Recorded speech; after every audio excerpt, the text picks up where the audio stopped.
Hola, de nuevo acá. Esta es la segunda parte del video de hoy, 7 de mayo. La idea es que podamos ver un poco de elementos de herramientas de investigación, en este caso el cuestionario, como también el taller y las reuniones o focus group, y podamos comentar un poco sobre, bueno, en qué consiste armar, digamos, este tipo de herramientas. Para ello me basé en este libro para trabajar lo que es el cuestionario como instrumento de investigación. Yo lo pude subir en la carpeta Drive. Lo van a encontrar también dentro de los libros, lecturas secundarias o lecturas, ¿cómo es que se llama? Vamos a ver, estas lecturas complementarias. Aquí pueden encontrar los libros que he dejado de métodos. Está el de metodologías participativas, el del cuestionario, el de la entrevista y el de la observación.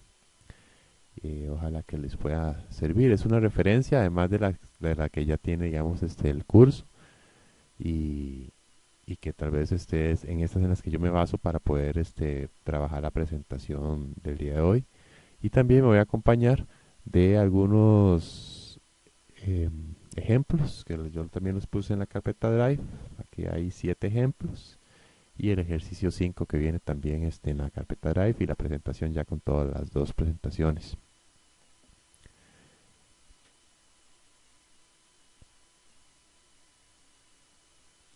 El cuestionario consiste en un conjunto de preguntas, normalmente de varios tipos, preparado sistemáticamente y cuidadosamente, previo, ¿verdad? Ese hacer preguntas es la precisión de la herramienta que estamos usando, en este caso el cuestionario. Las preguntas vendrían a representar lo que nosotros necesitamos saber o averiguar de las personas o los grupos sociales que vamos a entrevistar. Un cuestionario no se hace para una sola persona, la idea es que se pueda aplicar a varias personas, ¿verdad? Poder trabajar en ese cuestionario elementos que son interesan solamente a la investigación o a la evaluación que vayan a estar realizando. Puede ser aplicado de diferentes formas, ¿verdad? Eh, entre las que se pueden destacar tanto su administración, digamos, que se pueda enviar a un grupo de personas para que esto lo llenen, como que un facilitador o encuestador los haga las preguntas o enviarlas hasta por correo electrónico. El diccionario de la Real Academia lo define como libro que trata de cuestiones o que solo o que solo plantea cuestiones. En este caso las cuestiones vendrían a ser estas interrogantes, ¿verdad? Las preguntas o lista de preguntas que se proponen con cualquier fin. Entonces ya tenemos claro que el cuestionario lo que va a tener son preguntas, una serie de preguntas, no necesariamente las tiene que llenar un encuestador, la puede ser llenadas también por la misma persona que se entrevista y pueden mandarse por correo electrónico inclusive. La principal diferencia con la entrevista está en la poca relación directa, digamos, que con los sujetos. La entrevista, como vimos en el audio o video pasado, sí necesita un poco más de esa presencia y de ese trabajo, digamos, de vinculación, que por eso de alguna forma la entrevista tiene más un carácter, digamos, etnográfico o propio de la etnología, eh, que ayuda más a esas áreas de las ciencias sociales que el cuestionario. El cuestionario creo que es más usado por la sociología y bueno, aparte de ser un método barato, como vamos a ver ahora, es también rápido de aplicar y asegura, digamos, una, eh, una pronta respuesta a las inquietudes que tengamos como investigadores. La finalidad del cuestionario es obtener de manera sistemática y ordenada información acerca de la población con la que se trabaja, sobre las variables, el objeto de la investigación o evaluación que se quiere realizar. Los datos que se pueden obtener de un cuestionario pertenecen básicamente a tres categorías. Los hechos, ¿verdad? Que son datos actuales, ¿verdad? Como de dominio personal o individual o familiar del grupo de estudio, digamos. Esos hechos pueden ser edades, nivel educativo, el dominio de algún idioma, la escolaridad, relaciones familiares, de vecindad, etcétera. O temas propiamente de su comportamiento, como algo reconocido o algo que puede aparentar también o aparentar desde afuera hacia otros. Esos hechos se pueden tomar, se pueden anotar entre un cuestionario, lo mismo las opiniones, las cuales se suman a los niveles de información, de expectación, todo lo que podría llamarse datos subjetivos entran en este punto. También los cuestionarios pueden tomar actitudes y motivaciones, así como sentimientos de los que está investigando. Y también yo le agregué un cuarto punto más, que son las cogniciones, es decir, índices de nivel de conocimiento que tengan ciertas personas sobre algo que estemos estudiando. Entonces, un cuestionario puede explotar estos cuatro elementos dentro de la persona que va a estudiar y las preguntas pueden hacerse para poder sacar alguno de estos cuatro elementos. Existen diferentes tipos de preguntas a la hora de formular un cuestionario. Según el modo de formularse, las preguntas pueden ser abiertas o cerradas, ¿verdad? Ya creo que ya varios de ustedes ya lo intuyen o ya lo han estudiado. Las preguntas abiertas, ¿verdad? Hacen más referencia, por ejemplo, a cosas más abstractas, historias, elementos más complejos, ¿verdad? Aquí hay un ejemplo. ¿Qué le parecen las unidades didácticas de evaluación que tienen en sus manos? Ahí la persona va a generar una serie de preguntas, de, de visiones, de cosmovisiones, y entonces uno tendrá que estar listo y preparado para irlas anotando, dejar un espacio para anotarlas. Aquí ya previamente la persona se preparó y puso un paréntesis para que uno marque con una X, ¿verdad? Entonces tenemos también preguntas de hecho y opinión, ¿verdad? Que la idea aquí sería también de igual forma, bueno, cómo realizó, cada cuánto usted realiza ciertas actividades, qué nivel, cómo le gusta a usted vestirse, entonces ya se le puede poner bien, mal, re mal, ¿verdad? Yo muchas veces recomiendo trabajar cinco grupos, que uno intermedio, ¿verdad? O tres, trabajar como respuestas impares, bien, más o menos, mal. Y bueno, eso lo recomiendo para que a la hora de digitar sea más simple y también los datos estén más unificados. También pueden haber preguntas según su finalidad, se puede hablar de preguntas directas e indirectas, ¿verdad? Aprovecha usted las explicaciones teóricas que le ofrece su monitor en el curso. ¿Cree usted que las personas con las que se relaciona en este programa o curso aprovechan las explicaciones teóricas que desarrolla el monitor? Bueno, ese monitor es el profesor. Entonces, esos son preguntas también directas e indirectas. Y bueno, según también en su función de cuestionario, se suelen clasificar las preguntas en preguntas sustantivas, de filtro, control. Esas preguntas son importantes porque nos permiten ver si la persona está respondiendo rápidamente o si no está pensando las cosas o hay preguntas que nosotros ya sabemos las respuestas, pero se dejan como control para ver si el facilitador perdón, la encuestadora o el encuestador hizo mal el trabajo. Hay muchas formas que ya cuando estemos nosotros aplicando, realizando el cuestionario, vamos a encontrar que son necesarias, ¿verdad? También para poder terminar la investigación. Hay otras que son preguntas como tipo amortiguadores o de alivio, ¿verdad? Entonces, la persona, al hacer usted una pregunta sobre eso, ¿verdad? Puede ser ya inclusive, usted sabe que se va a construir tal carretera y eso va a traer beneficios. Entonces, de una vez no es el fin averiguar sobre si la persona qué piensa sobre la carretera, pero tal vez el fin tiene que ver con organización o una organización o un recurso natural X, pero uno habla sobre otros elementos como para poder también traer a presencias el momento en que se construyó la carretera y qué pasó en ese momento, ¿verdad?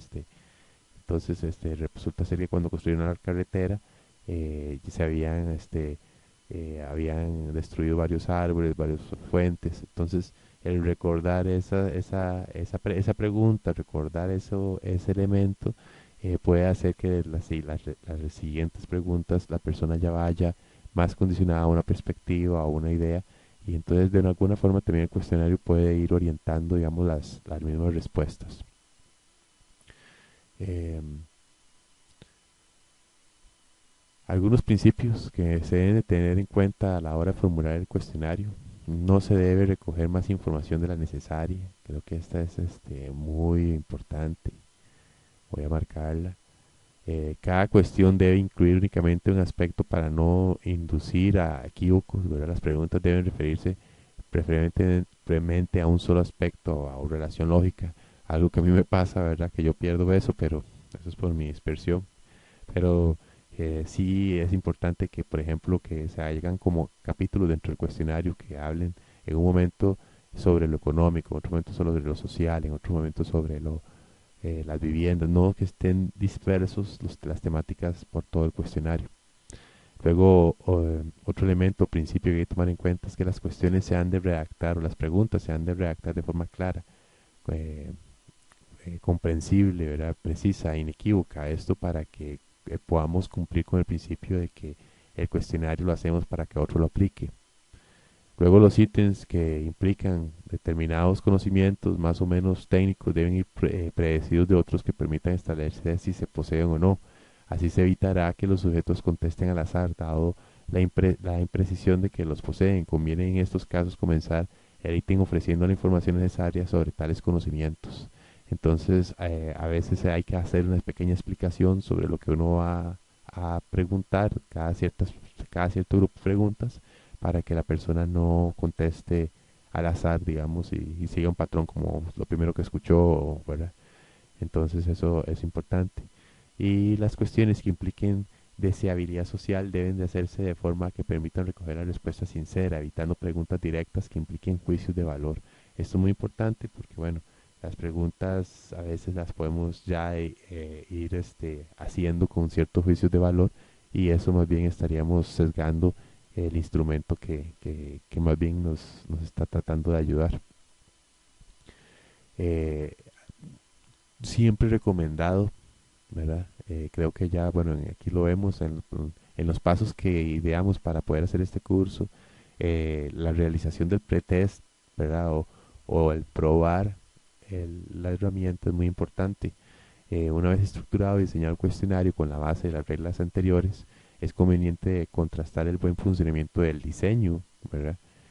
Con una submuestra.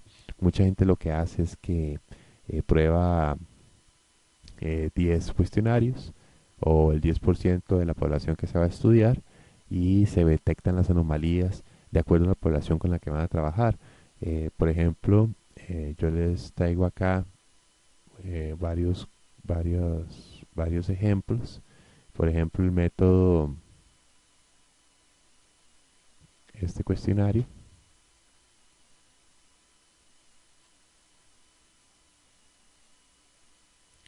¿verdad? Yo los traigo acá como ejemplo, ese se los puse, ese es el ejemplo 3 el cuestionario para una investigación, para solicitar información. Bueno, ¿qué características te puedo yo encontrar dentro de lo que está acá? Bueno, poner la fecha, el encuestador, esto ya me da confianza a mí de que lo puede hacer otra persona. El número de cuestionarios siempre es muy importante porque vamos a tener una serie de consecutivos, podemos ser que apliquemos 100, entonces siempre que la persona tiene que llenar esto, la población, la dirección y el distrito para poder saber llegar a la casa.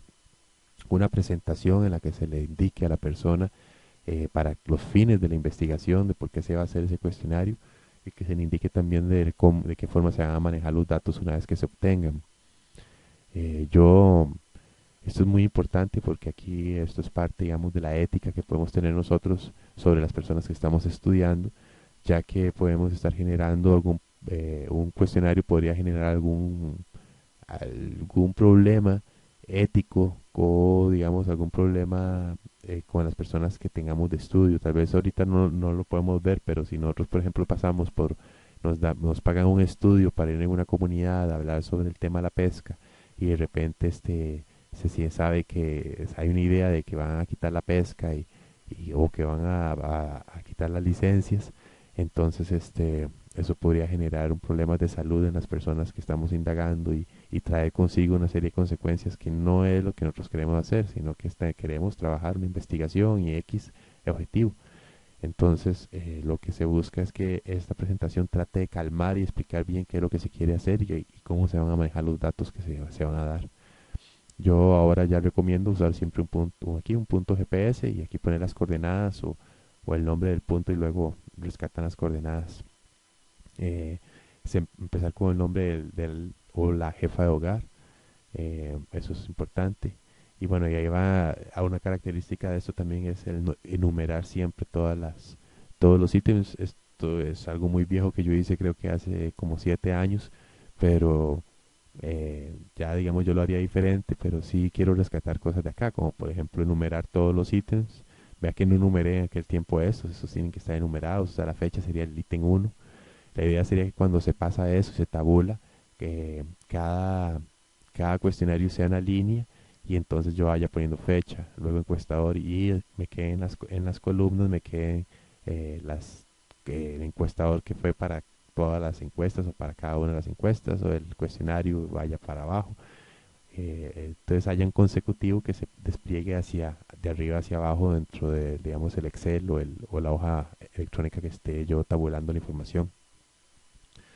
Y bueno, yo recomiendo siempre cerrar para que el cuestionario es un elemento, es un instrumento que permite trabajar cosas rápido, puntuales y cortas, ¿verdad? Respuestas rápidas. Entonces, el limitar el que la persona escriba también es importante para que no gastemos tiempo en averiguar cosas que no necesitamos. Esos son algunos elementos que podemos rescatar de este cuestionario y por eso se los dejo allí como un ejemplo.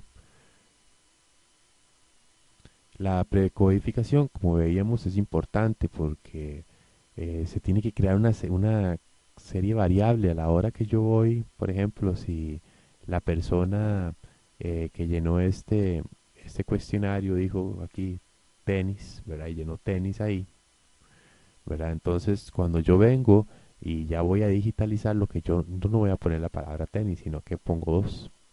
Entonces, ya eso me permite a mí poder separar dos o tres o el cuatro y poder trabajar los números, cuántos cuatro se dieron, porcentaje de cuatros, y ya no, digamos, directamente con la variable o el indicador que yo quería hacer referencia.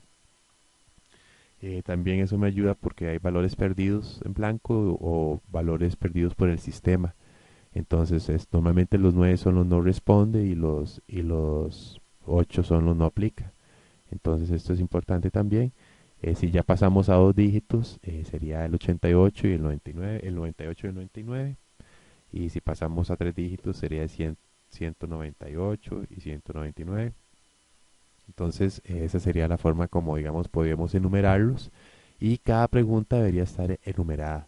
Por ejemplo, si a la hora de nosotros de digitarlo o tabularlo, podemos aquí entonces poner los entrevistados hacia abajo, la columna que estamos viendo hacia abajo y por ejemplo, se ponen los números, ve que están poniendo los números, ¿verdad? Pero en lo que son datos, por ejemplo, cuando dice practica un deporte, sí, ok, ¿cuál? Entonces en este caso dice natación.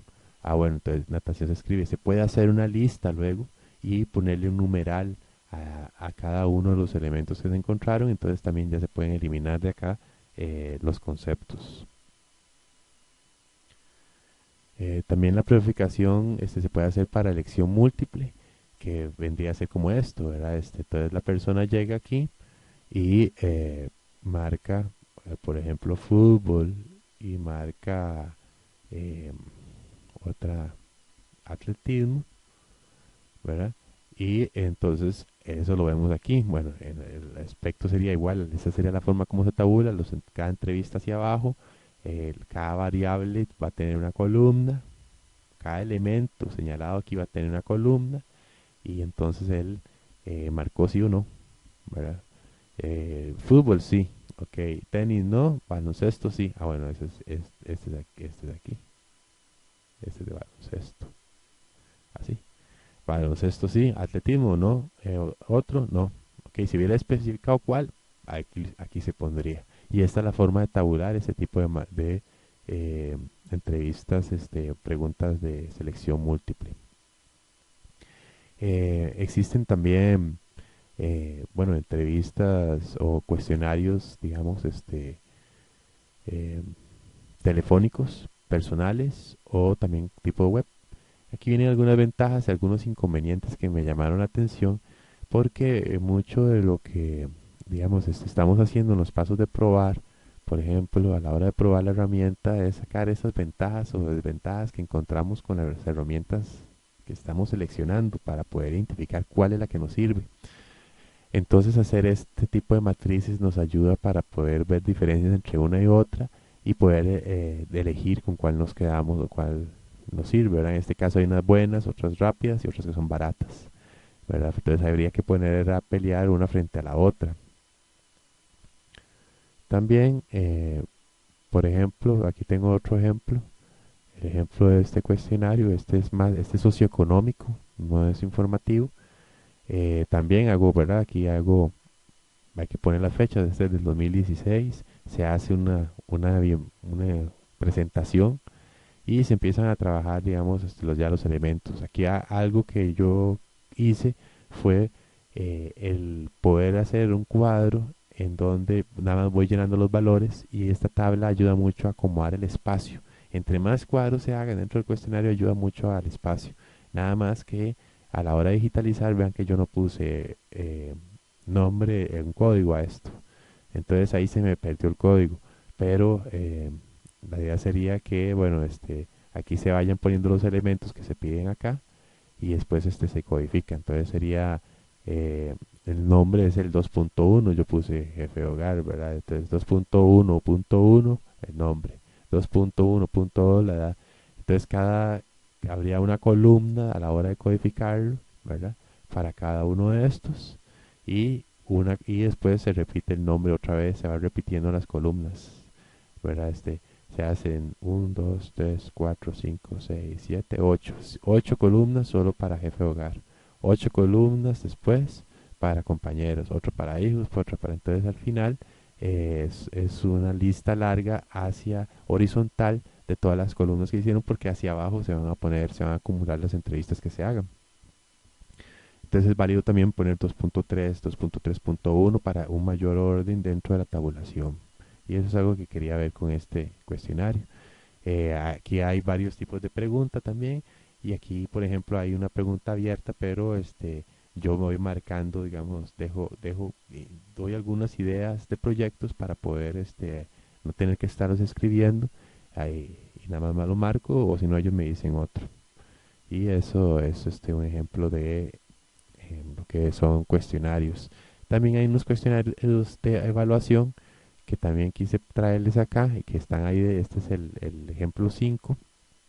Esto es, por ejemplo, para una actividad. Igual, ¿verdad? Estos cuestionarios ayudan mucho para evaluar, digamos, cómo fue el proceso de la actividad. Entonces se pone el cargo, ve aquí no pregunto nombres, aquí no hay, como es impersonal, no se pone el nombre, nada más es quien lo llene, se le puede dar a cierta cantidad de personas. Por ejemplo, se fue a un taller y se quiere evaluar cómo trabajamos el taller, entonces se hace un cuestionario para poder hacer ese tipo de evaluaciones. No se pregunta el nombre y se preguntan cosas como si fue útil o no medianamente útil, ¿ves? Pero es varios tipos de preguntas. Aquí se puede usar calificaciones, por ejemplo, de 1 a 5, la persona califica. Ya una parte de preguntas abiertas para conocer qué aprendizajes y después conocer un poco sobre la escolaridad de la persona. Entonces esto es otro ejemplo de cuestionario, pero para temas de evaluación que quise poner eso está dentro de la carpeta Drive. Este es el de evaluación, este es el socioeconómico y este es para investigar información. El focus group eh, me pareció a mí importante ponerlo porque a veces se abusa en ciencias sociales, sobre todo en psicología, y bueno, muy pocas veces se discute porque es como un tema muy trabajado por la psicología más que nada y que se enfoca como a poder resolver temas personales e individuales con la terapia de grupo. Pero nosotros podríamos generar ese efecto dentro de un grupo social o una población.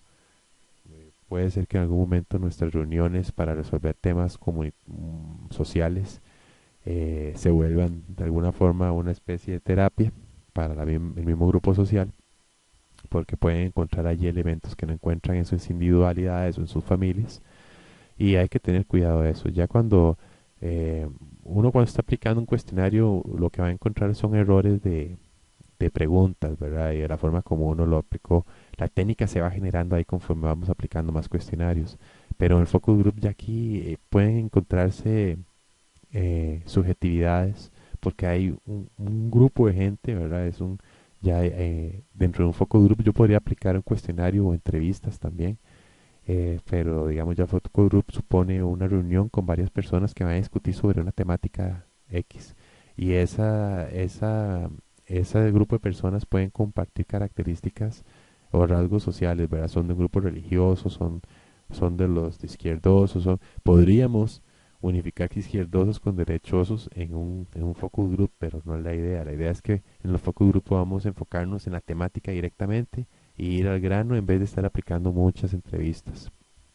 Entonces, pero el problema es que al tener nosotros que hablar, podemos generar muchas subjetividades y eso puede traer problemas, ¿verdad? Un simple comentario como que voy con cierto equipo deportivo o que opino tal cosa sobre alguien o algo, puede generar ya un mal aspecto en el desarrollo de esta herramienta. Entonces, hay que generar una técnica muy buena para poder trabajar focus group y yo recomiendo ir lentamente con este tipo de herramientas porque como les digo, por ejemplo, si estamos trabajando temas relacionados con violencia doméstica, de género, que pueden estar asociadas a momentos muy subjetivos o violentos o sentimentales o de apego de las personas que participan, que pueden eso llevarlo a un momento más bien de intimidación o más bien general es un problema y puede pasar lo que se llama caerse la reunión o caerse la actividad. Entonces, para evitar eso, eso significa que se cayó la actividad, la gente se fue y ya todo lo que se gastó, se invirtió el tiempo para hacer la herramienta, para trasladarse y hacer todo, se puede perder en cuestión de 2 minutos.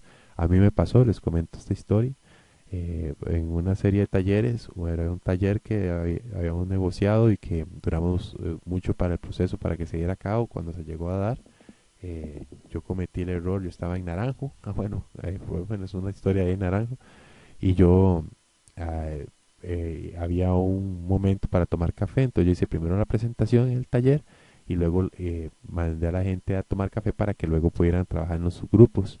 Y cuando llegaron a tomar café no me di de que el café que llevé y compré cualquier café y puse el café del rey y la gente pensó y pensó que a mí me estaba pagando café rey para hacer ese taller, que yo ya venía con una mentalidad predispuesta y ellos no iban a permitir eso porque el mejor café del país es el café de naranjo.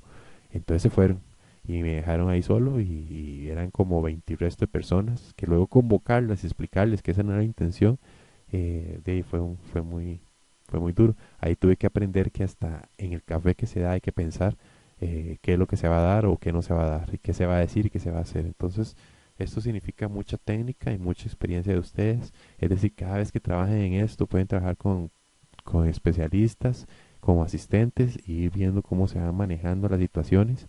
El manejo de grupos es un, una técnica muy bonita. Yo utilizo mucho el manejo de grupos, a mí me gusta mucho. Y bueno, les invito también para que vayan aprendiendo dentro de las metodologías que ustedes vayan aplicando, cómo es el tema del manejo de grupo. Es un grupo también, el focus group o la reunión es un grupo artificial, ¿verdad? Es convocado en función de los objetivos de la investigación, cuya interacción está parcialmente controlada por un investigador o director o directora que marca los objetivos de la reunión y crea la situación discursiva. Es un conjunto de técnicas cualitativas también, ¿verdad? Porque que reclaman para sí el carácter de prácticas investigadoras, desvinculándose y no sin pagar el alto precio del carácter técnico que trae consigo el conjunto de ciencias de la observación, como ya vimos, ¿verdad? Que, que en el caso de la sociología representa por definición la popular encuesta de opinión, ¿verdad? Es de alguna forma el focus group nos permite salirnos de esa encuesta de opinión, ¿verdad? Que vimos de ese cuestionario y meternos ya empaparnos con las personas. Eh,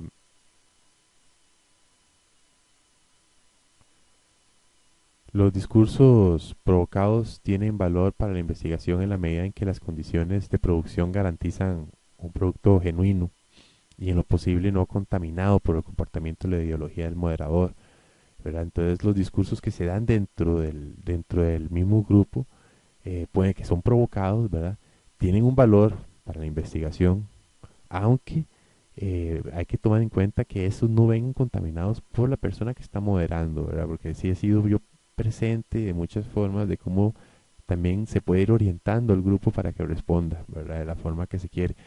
Eso podría, una persona que tenga buen manejo de grupos puede jugar con eso, pero la idea es que no se haga, ¿verdad? Tal vez en algunos momentos uno tiene hambre, está cansado y ya quiere terminar eso y ya el taller lleva 4 horas y entonces lo que se hace es que se conduce a la gente para que responda rápido, pero eso son técnicas nada más que habría que ver si que tanto para la investigación es viable o no. Eh, Ese discurso, ¿verdad? Que se va a dar dentro del focus group, ¿verdad? Es el resultado más importante que el grupo tiene a nivel de contenido, a nivel de información, y hay que buscar la forma de cómo recogerlo, ¿verdad? También como se da una comunicación entre el moderador y las personas, hay que buscar técnicas que nos permitan entonces eso, ¿verdad? Dar una información, la persona las piense y nos den a nosotros la información. Entonces es una comunicación de ir y venir. Entonces también un focus group tiene que prepararse, ¿verdad? Tiene que prediseñarse igual que el cuestionario previamente, ¿verdad? Las técnicas directivas tienen como objetivo ordenar, ¿verdad? Entonces yo puedo usar técnicas donde yo voy dirigiendo el grupo, pero también sin forzarlo, ¿verdad? Porque también puede ser que yo esté forzándolos a ellos a que me den respuestas. Ambas posturas se implican por igual un control del proceso, es decir, el focus group no trabaja solo, el focus group se dirige y hay un director. Por eso se recomienda que haya un guión. Ese es el punto 4 que les presento acá. La idea sería de que a este instrumento, ¿verdad? Permita la ordenación de la temática y así no salirnos de los intereses. Y bueno, existen limitantes y posibles complicaciones, ¿verdad? Como esto que yo les decía, que se cayó la reunión, que lo van a poder estudiar un poco más en el ejercicio 5, que es el que viene, el que les pongo acá, dice de responder, viene al final de esta presentación, viene qué es lo que deben realizar y ahí van a ver un poco más sobre esta parte de las posibles complicaciones que puede tener un focus group. El taller no escapa no está tan lejos del focus group. Sin embargo, el taller ya es algo todavía para mayor convivencia con el grupo de personas, para manejar inclusive más personas. Yo he manejado talleres de hasta 100 personas, ¿verdad? Haciendo grupos de trabajo de sesiones de 50 cada sesión. Ponía a trabajar 50 mientras a los otros los iba a dar la presentación. Y así pude. El taller es muy dinámico para trabajar con bastantes personas. Pero también hay que prepararlo con anterioridad y hay que estar preparados para eso. El diccionario de la Real Academia habla de que el taller es el lugar en que se trabaja o se hace una mano de obra, digamos, o se pone una obra de manos, digamos, mano de obra. Escuela o seminario de ciencias y artes o conjunto de colaboradores de un maestro, ¿verdad? Entonces, estos tres elementos son los que tienen que estar dentro de un taller, a mi criterio, desde una perspectiva básica, ¿verdad? Del diccionario. Un lugar donde vayamos a construir cosas, en donde se aprenda de ciencias y artes y en donde se pueda colaborar en la construcción con el maestro o la persona que está guiando el proceso. Podemos apoyarnos en algunas dinámicas de trabajo con grupos cuando estos pertenecen a posiciones bastante conocidas, afines y diferencias, por ejemplo. Esto permite no tener que hacer tantas entrevistas o tener que hacer muchos trabajos, digamos, para poder realizar el taller. Esto del trabajo en grupos ayuda mucho, como les decía, digamos, si tengo 100 personas, dividir en 7 grupos a todo el lugar. El saber cuántas personas van a llegar al taller me ayuda a mí también a escoger el lugar donde voy a trabajar o también la convocatoria que voy a tener que hacer. Puedo utilizar diferentes actividades dentro del mismo taller, no solo una de moderar una discusión como el focus group, sino que puedo usar una lluvia de ideas, luego la técnica del Phillips 66 y luego el grupo nominal, ¿verdad? Entonces, esto durante 3 horas de trabajo. Entonces es muy interesante cómo se puede trabajar o dinamizar un taller. También puedo aplicar la evaluación del taller y puedo aplicar una encuesta acerca de la temática que quiero revisar con no todos los presentes o con todos los presentes. Entonces el taller permite también aplicar otros formatos o herramientas, instrumentos de la investigación, ¿verdad? Por ejemplo, entonces puedo iniciar con una lluvia de ideas, las personas me dicen a mí cuál es la problemática que hay, Luego hago trabajo en grupos. Aquí en esos trabajos en grupos puedo ya ir preparado con una herramienta, como por ejemplo la que les pongo en esta herramienta que se llama Codo, que si la vemos, esa herramienta lo que eh, es por ejemplo, el paso a paso que debe seguir para poder hacer el taller. Entonces igual se hace una bienvenida, se plantea, selecciona una persona que va a leer la guía, se reparten 3 fichas, ¿verdad? Se le dan tales pilots y ahora sí, paso uno, escribe individualmente las tarjetas en blancas, 1 o 2 elementos claves que identifican el cantón o lo que quieren identificar. ¿Verdad? Después escribe individualmente las tarjetas celestes, los potenciales, en las tarjetas rosadas, las deficiencias. Y cada uno de esos elementos se discuten en el grupo. Luego localice un mapa y vaya, identifique y señale ahí la situación. Y luego ya esto era solo el trabajo en grupo. Entonces yo puedo dejar 5 o 6 grupos trabajando solo con esta guía y estoy hablando ya de 60 personas que puedo manejar a través de un taller. Entonces los talleres se vuelven muy buenos para poder trabajar lo que es el manejo de grupos. ¿Verdad? Entonces, el Philips C66 es hacer grupos y el grupo nominal, ¿verdad? Es también como una especie de focus group, pero en donde se pueden hacer reflexiones sobre lo que se obtuvo de la actividad anterior. Entonces, luego se puede hacer una presentación de todos los resultados y el taller se vuelve muy dinámico y se pueden cumplir con cada uno de estos pasos que estamos hablando, ¿verdad? Se trabaja, que las personas van a trabajar, van a llenar tabletas, luego el mapa, van a aprender sobre los conceptos que están trabajando y los problemas que hay en su comunidad y van a colaborar con la herramienta que está con el proceso que estamos haciendo. En ese caso era un plan regulador. Entonces, muchas veces nos contratan a nosotros para poder agilizar procesos y de eso trata esto.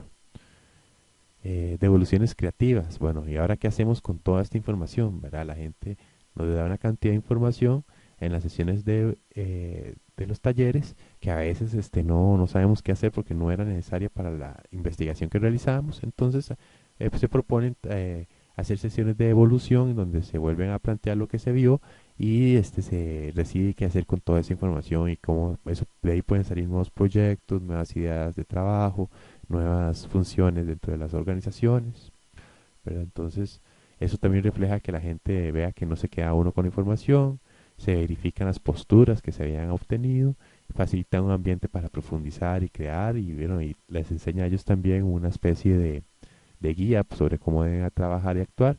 Y si se hacen grupos pequeños, bueno, permite profundizar y se pueden entonces compartir a partir de experiencias de otras culturas o otras experiencias de otros grupos, otros pobladores y eso entonces ayuda también a que se pueda abrir la discusión. El ejercicio 5, esto es el ejercicio que corresponde para esta semana. Eh, Tiene las mismas características, la idea es entregarlo antes del domingo a las 11:30 p.m. Este domingo 10 de mayo son 3 preguntas muy similares a las anteriores y tienen que ver con este artículo que se puede descargar desde acá o también lo pueden encontrar en la carpeta aquí donde dice ejercicio 5, leer y responder. Ese es el artículo que habría que leer, trata sobre las reuniones, los focus group. Entonces ahí les van a dar varios tips y igual se plantean estas 3 preguntas para que me respondan con respecto a esa lectura. Busco que me respondan concretamente. Estoy tratando de responderles inmediatamente a todos los que me manden eso antes del domingo. Y yo lo que busco es que con pocas palabras me digan lo que les estoy pidiendo, no vayan más allá. Me han gustado muchas respuestas que me han dado hasta el momento, comparto las de casi todos, creo que estamos en la misma sintonía y creo que los ejercicios están dando por resultado y estamos haciendo estudiando lo que es la investigación para encontrar en ellas todas sus técnicas. Recuerden que yo no les puedo enseñar las técnicas las aprenden ustedes en el hacer, a la hora que se hacen las cosas, por eso yo les recomiendo que todos los pasos de investigación que estén haciendo para sus trabajos los hagan ustedes, ¿verdad? Cada uno tenga el momento de poderse sentar a hacer el identificar, el probar, el aplicar, el analizar y luego el comunicar, porque eso nos va a ayudar a encontrar la técnica o las deficiencias o las habilidades que tenemos a la hora de aplicar un instrumento o de aplicar la investigación. Les deseo mucha suerte y cualquier duda ya saben por el medio de WhatsApp y que de igual forma pueden encontrar en la página de YouTube la información de todos los audios los videos que hemos estado dejando. Entonces, les deseo mucha suerte y quedo atento a cualquier duda o cualquier pregunta que tengan y para que me puedan comunicar por medio de WhatsApp o por medio de correo electrónico. Mucha suerte y gracias.